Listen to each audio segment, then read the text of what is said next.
Hello, friends.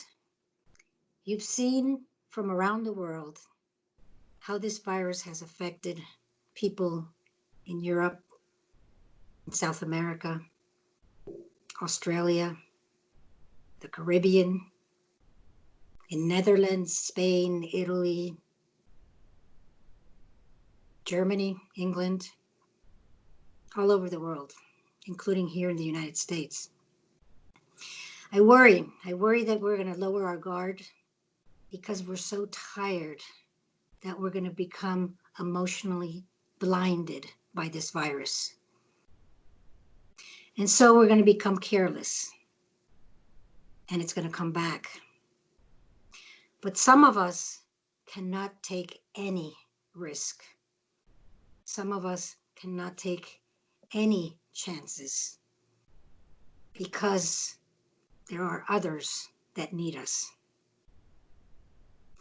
Today I have someone whom I love very, very much, who is a very special individual and a very special woman, Annette Rodriguez, the mother of a disabled adult.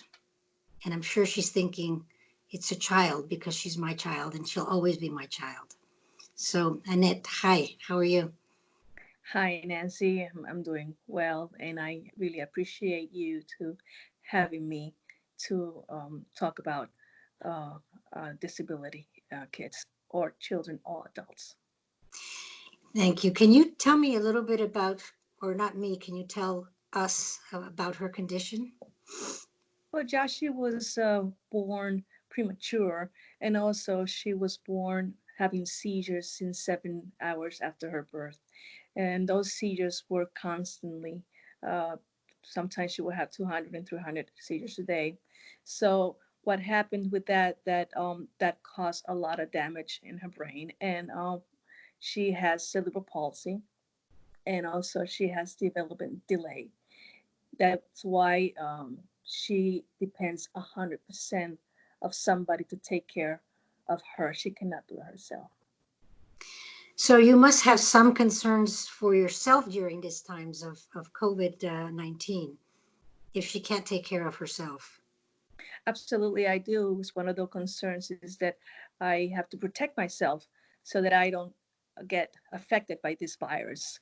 Because if I get sick, there's nobody that can take care of her. So what are your concerns for her in particular as well?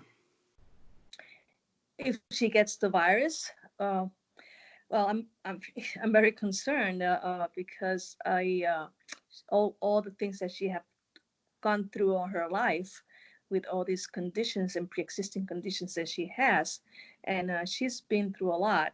Not only because of the seizures, anytime she has a cold or something like that, because she also has chronic aspiration, which she can get pneumonia just because of swallowing, and she cannot even drink water. We have to thicken her liquids so it won't get into her lungs.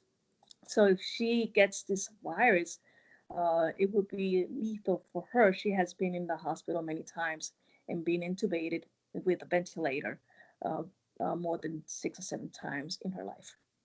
And that must be a very scary experience for her, and I'm sure not a nice experience for you either.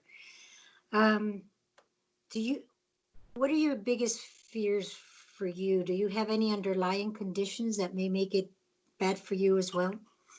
Yes, I do suffer from asthma. I had asthma since I was born, and by time it gets worse, and if I get this virus, it would be lethal for me, and it's scary to think about me having this and leaving my child or my well, she's always gonna be my child. That something might happen to me, and then she's not gonna have anybody to take care of her.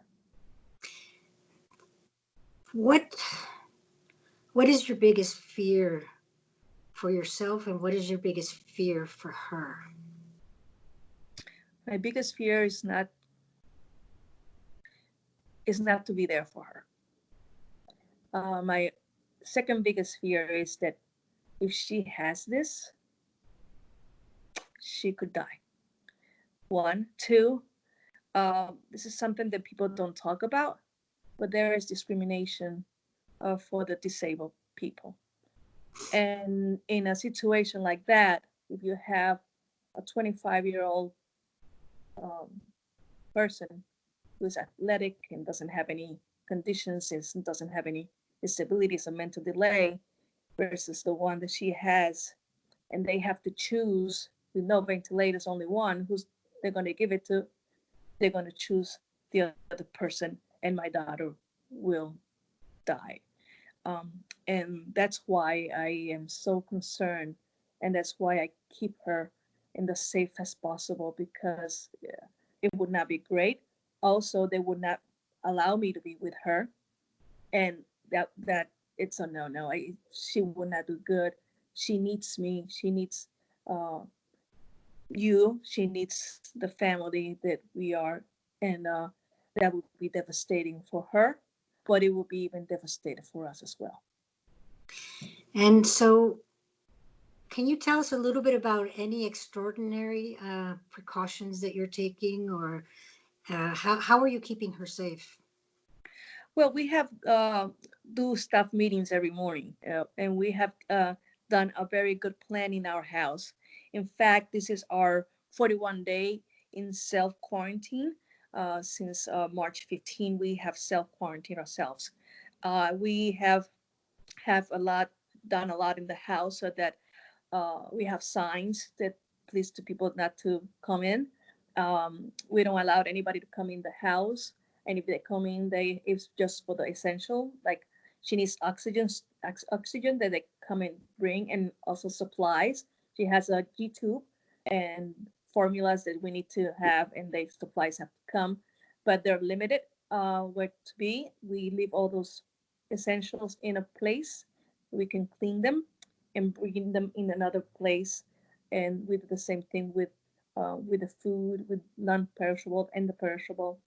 We have decided only one person go out to buy any essentials, and when they come back, um, they have to um, take the clothes off in the garage, and they go exactly through the shower, take shower, and we have sanitizers, and we do have all that stuff for her and for all of us, and that's how we contain that virus will not come to us. And I assume that if whoever is going out is wearing masks and using gloves appropriately and discarding the gloves in the trash, or washing the gloves if you don't have extra. Is that what you're doing? Oh, absolutely. We have masks that we wear if the person goes. I have to be honest, I haven't gone out. I have um, um, someone that I love very much to go out, and that's for you, for us. She wears masks and she wears the gloves. We have packages from Amazon or what have you. We leave them there for 24 hours or more. The same thing with whatever she buys for essentials as well.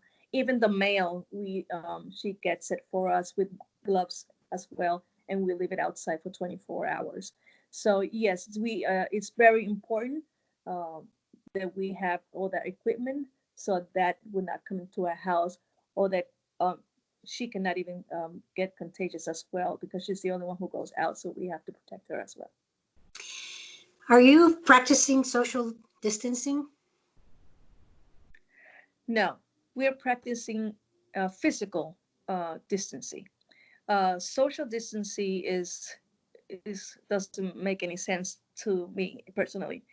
So what we do is that we tell people we cannot have any physical contact or distance. So, for example, we have a neighbor, and we it's a nice, a beautiful day. We go out. We sit in our garage, and she sits like 13 or 14 feet away, and she brings her own little things, and we have our own little things, and we chat and talk, and we have a good time like that.